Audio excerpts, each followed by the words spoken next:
Okay guys, mabuhay, maligayang pagbabalik sa aking YouTube channel. Medyo sad nga ang mga syempre, ang mga Nuranians and of course ang mga fans ni Maricel Soriano and of course fans na rin ni Nadine Lustre dahil nga hindi nakapasok sa Metro Manila Film Festival ang mga pelikula nila. Si Nora Honor nga ang bida sa Pieta with Jacqueline Ossed, Gina Alar and Alfred Vargas. Of course si Nadine ay sa Nocturno and si Maricel Soriano with Roderick Paulate and L.A. Santos para sa kanyang In His Mother's Eyes. So maganda sanang angulo yun. Yung maglalaban-laban talaga yung kasama merong Nora, Vilma, Maricel, Sharon. Yung may mga ganon, di ba? Parang, pero hindi nga yun nangyari kasi nga, alam naman natin, yung first four, of course, na pelikula, pumasok nga yung Rewind, bida sina Marian Rivera and Ding Dong Dantes.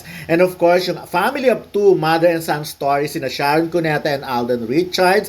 And of course, meron ng horror yung Kampon, si Derek Ramsey and Beauty Gonzalez. And of course, ang Penduko ni Mateo Gudicelli and Christine Reyes. So, anyways, kakaiba nga ngayon kasi ginawang 10 ang movies na pasok, 'di ba? So, dati kasi 8 lang. Ngayon talagang ngayon naman talagang 10 na. So, unang pumasok na yung 4 at kanina nga in-announce yung top 6 na makakasama ng top 4 na yon. So, nanguna dyan, number 1, hindi naman, wala naman in no particular order naman. Pasok ang Firefly na pinagbibidahan ni Alessandra De Rossi at introducing ang mga kapuso child actor na si Ewan Micael. Kasama rin sila Miguel Tan Felix, Isabel Ortega, Cherry Pie Picache, Epi Quizon, Yayo Aguila, Max Collins, Cocoy De Santos, with the special participation of Ding Dong Dantes. Kaloka, may pelikula siyang Rewind pero may special participation siya rito.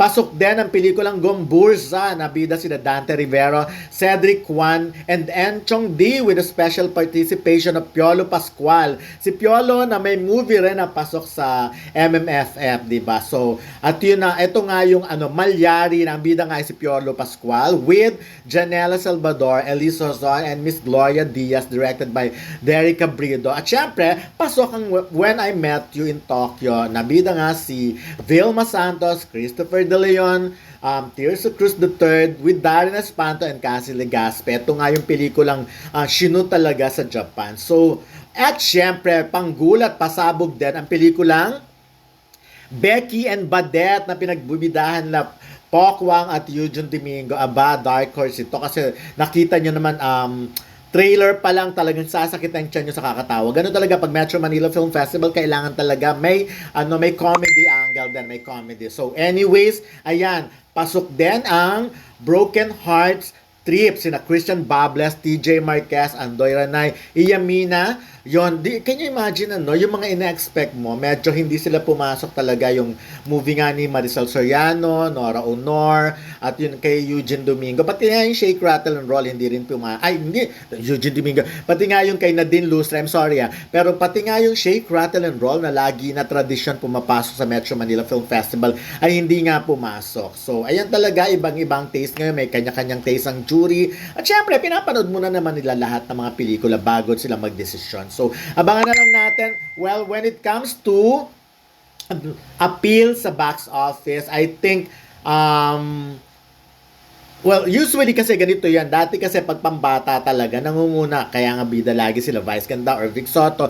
Nangunguna talaga sila sa first day, second day. Si Vice Ganda, dahil nga marami at the time, natutuwa. But pati na si Vic Soto, talagang ganun lumalabas sa mga bata. Pero dito sa time na medyo mura pa ang sine, siguro mga 200, 220. Ngayon kasi, di ba, parang 300 plus, 380 na ang halaga ng sine. Every film fest, nagtataas pa yan. At kung ano yung tinaas nila, yun na yung magiging trend sa mga susunod. But anyways, ako, nakita ko ngayon, karamihan dito, usually pag horror movies talagang kumikita niyan. Pero, tignan natin ngayon. So, kasi pasok nga yung may Vilma Santos tayo, may Dong yan. At syempre, hindi papatalo rin dyan yung mga Becky and Badette na dark horse dahil sa kanilang trailer. So, may Malyari tayo, at yun na nga, Gomburza and Firefly. Abangan na lang natin kung alin talaga. Pero ako, wish ko na sana muna magbalik na sa sinihan ang mga mga Pilipino. Kasi, ayun pala, ang Kamponet, kasama rin talaga yun. Pasok na yung top 4 na yan with, yun na-mention ko na kanina, and Pedro Penduko. So, yung top 4 na yan kaninang nabanggit,